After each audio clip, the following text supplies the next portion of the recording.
Imagine waking up tomorrow, um, and you find out that every nation, every currency, every single law, and like even the fundamental concept of marriage has been completely and permanently deleted from human society. Just entirely wiped out. Right. Just gone. Would humanity descend into immediate violent chaos, or, would we finally be truly free? It's a huge question. It is. And that is the scale of the question we are looking at today. We are exploring this really fascinating, honestly, incredibly radical essay written in March 2024. Yeah, it's by an author named Feng, translated by Kinyu, and it's titled The Future of Humanity, Shuifeng-Style Communism. And to set the baseline for you listening, we have a very specific mission for this deep dive. Our goal is strictly to explore this highly ambitious utopian blueprint, basically as a thought experiment. Exactly. We are taking the architectural plans for this proposed new world and just laying them out on the table. Right. We are not endorsing this political or ideological framework, and we are absolutely not here to criticize or debunk it either. No, we are simply examining the philosophical claims and, well, the mechanics of how the author believes this system could actually function. I am looking at this as though we are inspecting the plumbing and the electricity of a house that hasn't been built yet, just to see if the architect's math holds up. That's a great way to look at it. But before we get to the blueprint of the new world, we really have to understand Swiffing's diagnosis of the old one. Yeah. He makes a sweeping, almost startling diagnosis of human civilization over the last 5,000 years. He really does. He looks across Europe, Africa, Asia, the Americas, Oceania, and he basically concludes that history is nothing more than a recurring loop. Right, a loop of war, hunger, disease, turmoil, and natural disasters. And he takes it a step further than just, like, pointing out historical tragedies. He makes an absolute claim about the human experience itself. Yeah, Sufeng writes that no nation and no individual has ever lived a life entirely filled with joy, freedom, and bliss. Which is a heavy thought. It is. According to this text, the very systems we rely on to prevent chaos are the exact things guaranteeing our misery. Which brings us to the 5 pillars. When most people look at society, they assume we need certain foundational structures just to survive, right? Sure, yeah. But Shuifeng identified 5 specific pillars: nations, religions, political parties, money, and power, and argues that they don't solve human suffering at all. No, in his view, they actively increase the burden on humanity. The traditional assumption is that human beings require these structures for mitigation. Like, we need a nation to define our borders and provide security. Right, or we need money to facilitate trade so we don't have to barter chickens for shoes. Exactly. We need political power to enforce laws and maintain order. But Shuifeng's core thesis just flips this entirely. It really does. He suggests that money doesn't facilitate trade. It creates artificial scarcity and desperation. Wow. Yeah, and nations don't provide security. They create artificial boundaries that essentially guarantee future wars. So his solution is not to, pass a new law or regulate the banks or elect new leaders. He is calling for the total eradication of all 5 of these pillars. Complete deletion. Right. If we think of human society as a giant computer operating system, most political philosophers are just suggesting we download a patch to fix a bug. Yeah, whereas Swiffing wants to wipe the hard drive completely, delete the OS. But if you delete money, borders, and centralized power, my immediate instinct, and I'm sure anyone listening feels the exact same way, is that we are hurtling straight back to the Stone Age. Naturally. We would just be fighting over scraps in caves, wouldn't we? Yeah. How does he argue we avoid a total societal crash? Well, he specifically addresses that fear. The assumption that removing power structures leads to primitive tribalism is based on the idea that humans are inherently savage. Like we need a cage to be civilized. Exactly. Xufeng argues that humanity has simply outgrown the cage. He emphatically states that we will not revert to tribal times or city-states because our overall cognitive level has fundamentally changed. Okay, so we're just smarter now. Basically. Technology is advanced, our thinking is dynamic, and our collective wisdom is at an unprecedented high. He says we actually possess too much knowledge to regress. I mean, I follow the logic that technology might prevent us from literally living in caves. We know how to build solar panels and purify water, right? We aren't going to unlearn that. Right. But there is a specific quote in the text where he explains why people won't regress, and it completely stopped me in my tracks. Oh, the marriage comparison. Yes. He equates this global rejection of power structures to something incredibly personal. He writes that people will not wish to regress, much like how, and this is a quote, An increasing number of individuals are reluctant to enter marital and familial hardships. Yeah, that's a bold leap. I have to push back on the mechanics of that comparison, though. I mean, tearing down global governments and fiat currency is a massive geopolitical event. People choosing not to get married is a personal lifestyle shift. Sure. How does he connect the two? On the surface, it seems like comparing a hurricane to a leaky faucet, right? But within Xu Feng's framework, they are driven by the exact same mechanism. Okay, how so? He views traditional microstructures like marriage and the nuclear family and macrostructures like nations and political parties as identical manifestations of an outdated operating system, An OS based on what? based entirely on the concept of ownership and boundary lines. Wait, so a nation claims ownership over a plot of land and a group of citizens, and a marriage is essentially a micro-contract claiming ownership over another person. Precisely. And a family unit claims ownership over children and specific household resources. Oh, wow. The text views all of these as contracts that divide human beings into isolated, self-interested units. Think about the sheer inefficiency of the nuclear family from a resource perspective. Like having a lawnmower for every house. Exactly. If you have a suburban street with 50 houses, you have 50 individual kitchens, 50 lawnmowers, 50 sets of tools, and 50 families all working to hoard enough money to protect their specific isolated unit. And Zafeng is arguing that humans are instinctively getting tired of this burden. Yes.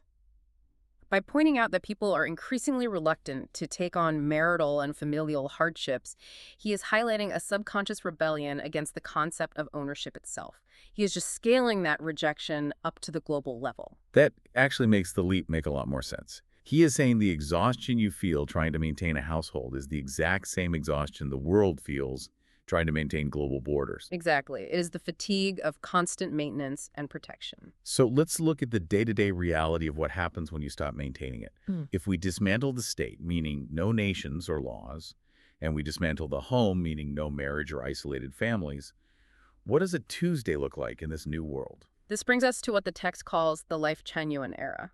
Shui Feng also refers to it as Shufeng-style communism, or the kingdom of the greatest creator. Okay. In this era, society operates with absolutely zero constitutions, zero laws, and zero regulations. None at all. None. Resources are shared worldwide. The guiding paradox that governs this new reality is the phrase, everyone possesses nothing, yet owns everything. Possesses nothing, yet owns everything. Yeah. I want to try and visualize that. It sounds like having the ultimate global library card.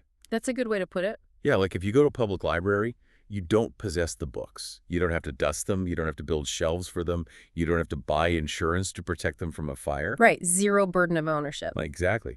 You possess none of the burden of ownership. But because you have the card, you own access to every single piece of knowledge in that building whenever you need it. That is a highly accurate way to visualize it. Now imagine applying that library card to housing, to food, to transportation. It's hard to even picture. The text argues that when individuals are freed from the selfishness and the constant anxiety of protecting what they possess, they naturally cooperate to create what Shufeng calls the most magnificent symphony of life. Hold on, though. A society without a single law isn't a symphony. It's a vacuum. I mean, if there is no constitution and no enforcement mechanism, what stops a stronger community from simply taking the shared resources of a weaker one? What keeps the symphony playing in tune? Right, the enforcement question. Yeah, if someone decides they actually want to hoard all the library books and there is no police force and no money to incentivize them to stop, how does the system not just collapse under the weight of human greed? You are hitting on the exact friction point that requires us to look at the deep philosophical backing of Shui Feng's entire worldview. Okay, lay it on me. He doesn't believe that human greed is a permanent, physical fixture of reality. He writes, all material phenomena are the outcomes of consciousness. The essence of the world lies in the formless manifestations. Oh. He explicitly states that in the universe, nothing is impossible. Let's break down material phenomena are the outcomes of consciousness. That is a massive claim. Is he saying reality is basically a mirror reflecting our collective mindset? Essentially, yes. Like, if we are holding a weapon in our minds, the mirror physically shows a war. And if we drop the concept of the weapon, the war physically vanishes. Yes. The text operates on the premise that causality flows from the mind to the material world, not the other way around. Let's look at the mechanics of scarcity, for example. Okay.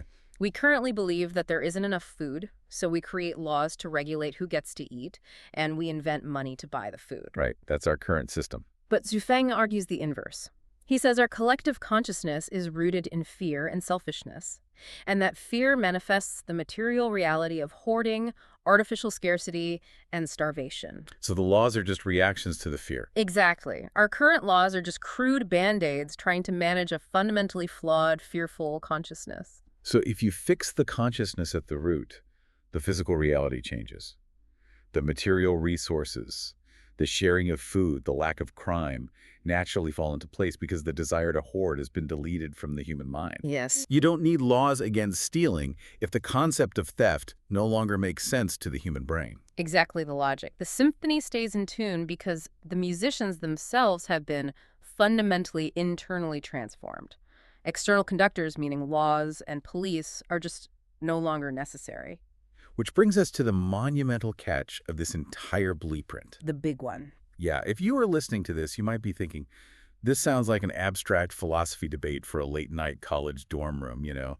It relies entirely on perfectly rewriting human nature. It does. But Shofeng claims this isn't just theory. He points to an actual physical proof of concept. He does indeed. He asserts that this model is not just fantasy utopian communism. He claims it has been put into practice through an experimental community called the Second Home. The second home. Yeah. According to the text, the Second Home started in April 2009 and had been successfully operating for 15 years at the time this essay was written in March 2024. The text mentions there is a wealth of textual, visual, and video evidence available online. But how does he describe the actual mechanics of it? I mean, who scrubs the toilets? Who harvests the food if nobody's getting paid? It operates entirely on voluntary contribution driven by that shared consciousness we just discussed. In the Second Home, there are no personal bank accounts, no private ownership of property, and no traditional family units dividing the labor. So everyone just pitches in. Right. Chores and production are managed collectively based on the principle that if everyone is freed from the burden of earning money just to survive, people will naturally contribute their skills to maintain the shared environment. That's fascinating. But he is incredibly transparent about the ultimate requirement for this to work, let alone scale up to the entire human race. That's where we get to the real bottleneck. Yes. To enter this lifestyle, Shuifeng writes that humanity requires a profound spiritual purification. Profound spiritual purification. He acknowledges this is a massive challenge. This purification is achieved by constructing what he calls the human soul garden. The human soul garden. Going back to the computer analogy, if the old OS of nations and money is completely wiped, this soul garden along with voluntary antivirus software directly into the human mind. And its only job is to constantly scan for and delete malware. That's a perfect analogy, and the text gives us a very specific list of the malware that must be uprooted. The human soul garden explicitly targets greed, jealousy, comparison, selfishness, laziness, complaints, hatred, and ego. I want to look very closely at that list because it is uncompromising. Uprooting greed or hatred? Sure, almost every major religion and ethical philosophy on Earth aims for that. Right. That's standard. We can all agree the world would be better with less hatred. Yeah. But uprooting comparison and uprooting complaints. I mean, think about how humans actually interact. People bond over complaining. They really do. It is one of our primary tools for social connection. Oh. We complain about the weather, we complain about traffic, we complain about our jobs, and comparison. How do we even know what better is without comparing our current state to a desired state? If you remove comparison entirely, you change the very engine of human motivation. You are hitting on the most radical aspect of the soul garden. Shufeng doesn't just want an absence of violent or destructive acts. He requires the absolute eradication of even minor internal friction. Zero friction. The system only works if the garden is perfectly weeded. Let's look at the mechanics of motivation without comparison. In the current OS, ambition is competitive. You want to have a nicer house than your neighbor. Sure. In the Lifechanyuan era, motivation is supposed to be harmonic, not competitive.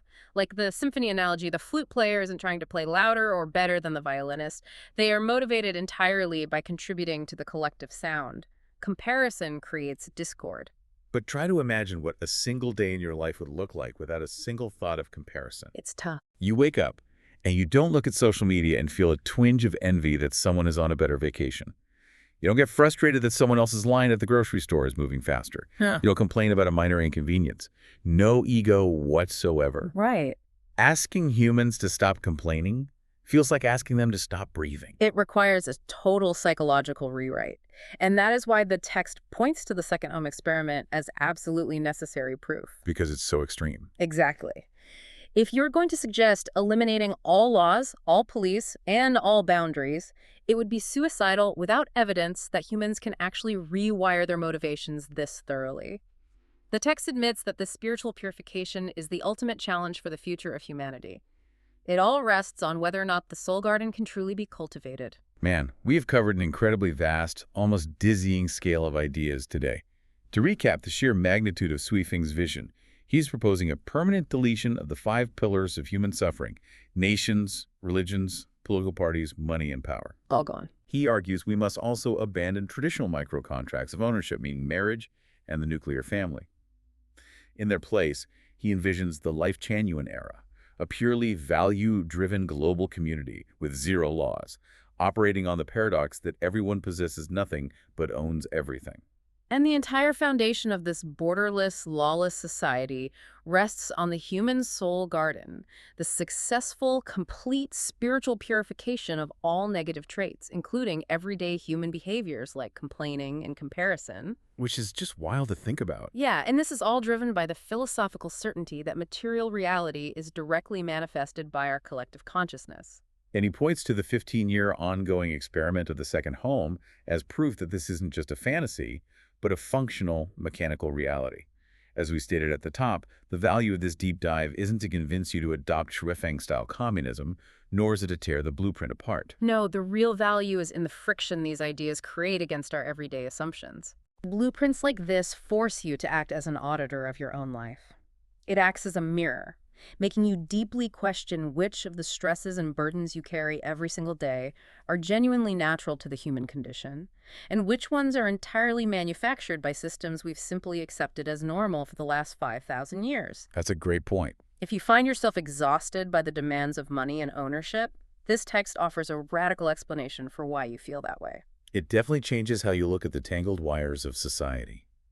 But I want to leave you with a final puzzle to mull over, a thought that tests the structural integrity of this entire concept. Shuifeng states that all material phenomena are the outcomes of consciousness. Right. And because of that, a world without laws absolutely requires the total eradication of human ego and selfishness. The soul garden must be perfectly weeded. But imagine for a moment that humanity actually achieves it. We unplug the machine, we wipe the hard drive, we dismantle every constitution, every border, and every power structure, placing our complete trust in a harmonious, perfectly purified human consciousness. The symphony is playing. The magnificent global symphony is playing. What happens to that symphony if just one person's soul garden starts growing a single weed of jealousy? Oh, wow. If a society has dismantled every defense mechanism, every law, and every boundary in the name of perfect trust, does it have any way to survive a single selfish thought? That is the ultimate vulnerability and the ultimate question of the Lifechanyuan era. Something to think about the next time you catch yourself complaining about the weather. Thanks for joining us on this deep dive.